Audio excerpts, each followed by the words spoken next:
नमस्कार, मैं हूं आपके साथ ज्योति कनौजिया और आप देख रहे हैं यूपीएस न्यूज 24 लाइव। आइए रुक करते हैं खबर की ओर। की बात है कि शिक्षकों की कुशलता के लिए शिक्षक निर्वाचन क्षेत्र है, स्नातकों की कुशलता के लिए स्नातक निर्वाचन क्षेत्र है, किंतु बेहद चिंताजनक बात है कि हर समय खतरों से रूबरू होने वाले पत्रकार साथियों की कुशलता के लिए मीडिया निर्वाचन क्षेत्र का गठन अभी तक नहीं किया गया है और अब एब्जा के नेतृत्व में लोकसभा में और विधानसभाओं में भी पत्रकारों का प्रतिनिधि होना बहुत जरूरी है। आगामी लोकसभा चुनाव भी धौरहरा सहित खीरी एवं सीतापुर आदि तीनों लोकसभा क्षेत्रों में एब्जा पत्रकारों के प्रतिनिधियों को लोकसभा में पहुंचाने का अभियान चलाएगी। एब्जा के सौजन्य से राष्ट्रीय एकता दिवस के अवसर पर आयोजित 3 दिवसीय रथ यात्रा एक्शन रैली का नेतृत्व कर रहे माननीय चेयरमैन एब्जा रविंद्र मिश्रा जी ने यहां प्रेस वार्ता के दौरान उद्गार व्यक्त किया। एब्जा के चीफ कोऑर्डिनेटर अनुराग एम सारथी जी के द्वारा आयोजित का अभिप्राय बताते हुए मिश्रा जी ने कहा कि हमारा पत्रकार साथी तमाम प्रकार के जोखिम उठाकर भी जनहित और समाज के हित के लिए 24 घंटे लगा रहता है। आए दिन पत्रकारों साथी अवांछित घटनाओं दुर्घटनाओं का शिकार होता रहता है, किंतु कोई भी सांसद विधायक हमारे पत्रकार साथियों की समस्याओं दिक्कतों को लोकसभा या विधानसभा में उठाने की जहमत नहीं उठाता है। उन्होंने कहा कि ब्राह्मण वैश्य क्षत्रिय एससी वर्ग की संख्या बढ़ने पर सभी सरकारी और पार्टियां नजर में उनका महत्व बढ़ता जाता है और किंतु इस दौरान जब लखीमपुर सीतापुर जनपद में पत्रकार साथियों का संख्या बल बढ़ा है तो तमाम राजनीतिक पार्टियों को खटकने लगा है। उन्हें दुर्भावना की नजर से देखते हैं और हमारे आपस में फूट डालो और राज करो का तरीका अपनाते हैं। अब ये नहीं चलने वाला है। अब हमारे पत्रकार साथी चेत हो गए और एकजुट भी हो गए हैं। एब्जा बंधु इस बार लखीमपुर सीतापुर एवं धौरहरा आदि तीनों लोकसभा क्षेत्रों से पत्रकारों के एक प्रतिनिधि को लोकसभा पहुंचाने का अभियान चलाएगा। एब्जा की इस 3 दिवसीय एक्शन रैली में चेयरमैन एब्जा रविंद्र मिश्रा जी नेतृत्व में राष्ट्रीय उपाध्यक्ष गिरीश शुक्ला, प्रदेश अध्यक्ष तमिद खान, प्रदेश प्रभारी उपेंद्र चच्चू, प्रदेश उपाध्यक्ष आरपी पांडे, प्रदेश महामंत्री Dilip Singh, state coordinator GS Dubey, प्रदेश सचिव अनिल द्विवेदी, प्रदेश प्रभारी महिला साधना पांडे, नितिन गुप्ता, मुनीश वर्मा, सचिन सिंह एवं पत्रकार साथी महत्वपूर्ण भूमिका में मौजूद रहे। के सभी पत्रकार साथी हैं, वरिष्ठ साथी हैं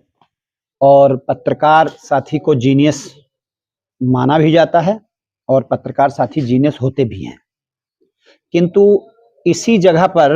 हमारे पत्रकार साथी जो अपना पत्रकारी कर्म करते हैं उस पत्रकारी कर्म में बहुत ही जोखिम है। इतना जोखिम भरा काम जब हमारे पत्रकार साथी करते हैं तो उसमें तमाम प्रकार की समस्याएं आती रहती हैं और बहुत सी घटनाओं दुर्घटनाओं से उन्हें दो चार होना पड़ता है, रूबरू होना पड़ता है। कई बार अपने जनपद में भी ऐसी समस्याएं आई हैं और पूरे प्रदेश का हाल तो आप सब जानते ही हैं कि किस किस तरीके से शासन प्रशासन और समाज के दुर्जन व्यक्ति के बीच में रह करके हम लोग एक प्रकार की कह सकते हैं कि सत्य पत्रकारिता करना, सच बात को उजागर करना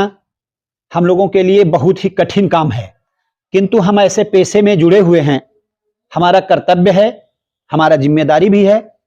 कि हम इस पेशे को कहीं पर भी धूमिल ना होने दें। हमारी जिम्मेदारी है कि हम समाज की तमाम कमियों को उजागर करें और उनको उजागर करते समय कहीं ना कहीं किसी न किसी व्यक्ति के विपक्ष में बात चली जाती है, तो उन लोगों के माध्यम से तमाम प्रकार से हम लोगों को परेशानियां उठानी पड़ती हैं, रिस्क उठाने पड़ते हैं, घटनाओं दुर्घटनाओं का शिकार होना पड़ता है। इन सब बातों को देखने के बाद हमने ये देखा कि इतना रिस्क उठाने के बाद हमारे बीच का कोई सांसद, कोई विधायक अपने संसद में, विधानसभा में हमारी समस्याओं को ना तो उभारता है, ना कोई सवाल पूछता है और ना ही हमारे विकास से संबंधित हमारे पत्रकार साथियों के डेवलपमेंट से को लेकर के कोई चर्चा करता है। कोई क्वेश्चन नहीं है, कोई प्रश्नकाल नहीं है, कुछ भी नहीं है। चूंकि पत्रकार साथी विधानसभा और संसद की कार्रवाई को ज्यादा जानते हैं, वे समझ भी सकते हैं कि हम लोग जो इतना रिस्की काम करते हैं, पत्रकार साथी जो लोग इतना रिस्की काम करते हैं, उनके हित की कोई चर्चा संसद में और विधानसभाओं में नहीं होती। पत्रकार साथियों ने सोचा कि क्यों ना अपना एक संगठन हो, शक्ति हो, ताकत हो, जिसकी दम पर हम एक ऐसी व्यवस्था निर्मित करें जिससे कि हमारी भी कुशलता की बात करने वाला कोई हो।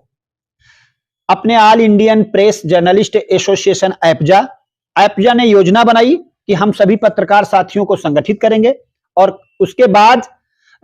संगठित करने के बाद हमने पत्रकार साथियों की कुशलता के लिए मीडिया निर्वाचन क्षेत्र का गठन करने की योजना बनाई और जनहित में जनता की कुशलता के लिए गारंटेड अधिकार आयोग बनवाने के लिए हमने बहुत मेहनत की। हम कई बार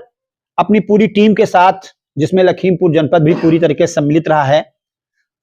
12, 14, 15, 18 दिन तक की रैलियां निकाल करके पूरे प्रदेश में हम जंतर मंतर पर अपने पूर्व प्रधानमंत्री मनमोहन सिंह जी को भी ज्ञापन दिए हैं अपनी जरूरतों से संबंधित। उसके बाद में 2 बार मोदी जी को भी दिए हैं, किंतु वही ढाक के 3 पात, कोई सुनवाई नहीं हुई। अब हम लोगों ने एक फाइनल निर्णय सोचा है कि किसी भी सूरत में हमारी समस्याओं को, पत्रकार साथियों की जरूरतों को संसद और विधानसभाओं में उठाया जाए। पत्रकार साथियों की कुशलता के लिए, उनके विकास के लिए, उनके पाल्यों के पढ़ने लिखने और उनकी सुरक्षा के लिए तमाम कदम उठाए जाएं जो संसद और विधानसभाओं में जाए बगैर नहीं हो सकते। इस रैली का यह मुख्य उद्देश्य है कि किसी भी सूरत पे हम समाज को, शासन को, प्रशासन को और तमाम पार्टियों को जो हमारी बातें संसद में, विधानसभाओं में नहीं रखती, उन सबको यह संदेश देना हम इस रैली का उद्देश्य है कि अगर आप अपने सपोर्ट से, अपने माध्यम से, अपने सहयोग से आप हमारी पत्रकार साथियों के बीच से कोई अच्छा साथी, प्रमुख व्यक्ति आप संसद तक पहुंचाने की कोशिश करेंगे, सपोर्ट करेंगे, सहयोग करेंगे तो ठीक है। अन्यथा हम पत्रकार साथियों को एकजुट करके, एक साथ लेकर के और जनता के दरबार में पहुंच जाएंगे और पत्रकार साथियों की कुशलता के लिए, जनता की कुशलता के लिए हम लोकसभा में और विधानसभाओं में अपने प्रतिनिधि पहुंचाएंगे हर हालत में। इस 3 दिवसीय एक्शन रैली रथ यात्रा का उद्देश्य यही है कि हम संदेश दे सकें शासन प्रशासन को कि हम किसी भी सूरत में अपना प्रतिनिधि लोकसभा में पहुंचाने के लिए कृत संकल्पित हैं। हमारा प्रण है, हमारा संकल्प है, हर हालत में हम संसद तक अपना प्रतिनिधि पहुंचाएं जो हमारे पत्रकार साथियों की बात को उठाए और वहां विकास की योजनाएं बनवाए। धन्यवाद। ऐसी खबर से जुड़े रहने के लिए आप देखते रहिए यूपीएस न्यूज 24 लाइव।